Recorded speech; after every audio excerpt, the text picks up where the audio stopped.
ஒருத்தன் எழுதுறான், ஒரு முட்டாள். நான் என்ன கோரிக்கை வச்சேன்னா, அண்ணா கனவு கண்டார், இந்தி எதிர்ப்பு போராட்டத்தில் தாளமுத்து நடராசன் 2 பேர் இறந்தார்கள், அது பெரியாருடைய போராட்டத்தில் பெரிய ஊக்கத்தை தந்தது. இந்த 2 பேரும் 2 சமூக பின்னணி கொண்டவர்கள். நடராசன் தலித் சமூகத்தை சார்ந்தவர், ஆதி திராவிடர். தாளமுத்து நாடார் சமூகத்தை சார்ந்தவர். இந்த 2 சமூகமும் பெரியார் எடுத்த போராட்டத்திற்கு பக்கத்துணையாக இருந்திருக்கிறது. எனவே பெரியார் நாங்கள் ஆட்சிக்கு வந்தால் பெரியாரும் தாளமுத்து நடராசனும் இருப்பதை போல சிலை ஒன்றை நிறுவுவோம். இது அண்ணா கண்ட கனவு. அதை சொல்லிட்டு தான் நான் சொல்றேன். முதலமைச்சர் அவர்களே, அண்ணன் தளபதி ஸ்டாலின் அவர்களே, நீங்கள் ஆட்சியில் இருக்கும் போதே இந்த கோரிக்கை நிறைவேற்ற வேண்டும். நான் ஒரு கோரிக்கையை சொல்ல போகிறேன் அப்படின்னு சொன்ன உடனே எல்லாரும் பத்திரிகைக்காரன் பூரா ஏதோ மது ஒழிப்பு பற்றி தான் பேச போறாரு, மது கடைகளை மூட சொல்ல போறாரு அப்படின்னு எல்லாம் பதற்றமா இருந்தாங்க.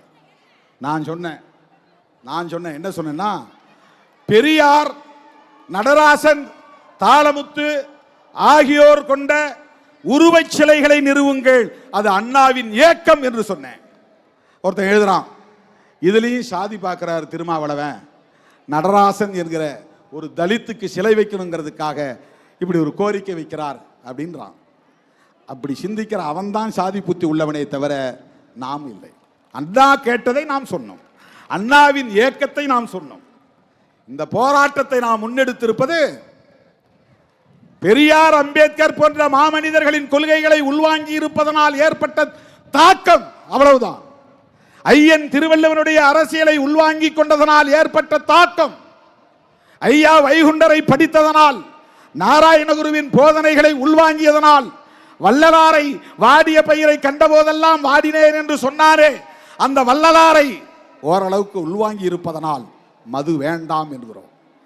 எனவே மாண்புமிகு முதல்வர் அவர்களுக்கு லட்சோப லட்சக்கணக்கான விடுதலை சிறுத்தைகளின் சார்பில் விடுக்கிற வேண்டுகோள், எங்கள் தீர்மானங்கள் அனைத்தையும் கோரிக்கைகளாக ஏற்று அவற்றை நடைமுறைப்படுத்துவதற்கு முன்வர வேண்டும்.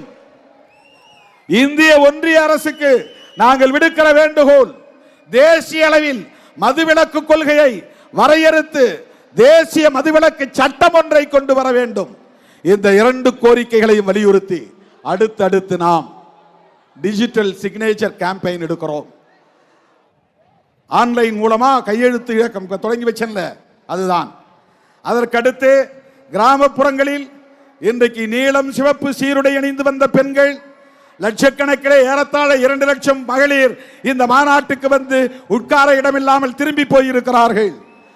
அவர்கள் கிராமந்தோறும் மதுவிலக்கு மகளிர் குழுவை உருவாக்க போகிறோம். மதுவிலக்கு மகளிர் குழுவை உருவாக்க போகிறோம். அந்த மகளிர் குழு அந்த கிராமத்தில் மதுவை ஒழிப்பதற்கு என்னென்ன செயல் திட்டங்களை வரையறுக்க வேண்டும் என்பதையும் இந்த இயக்கம் முன்னெடுக்கும் என்பதை சொல்லி என் அழைப்பை ஏற்று ஓடோடி வந்த என் உயிரின் உயிரான விடுதலை சிறுத்தைகள் அனைவருக்கும்,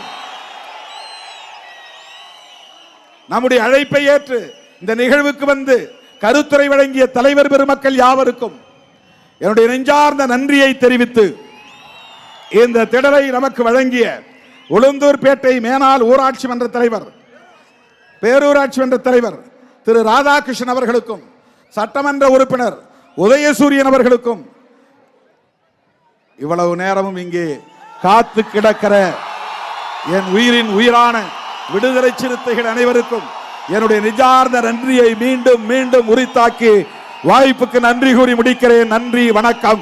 ஜெய் பீம், ஜெய் பீம்.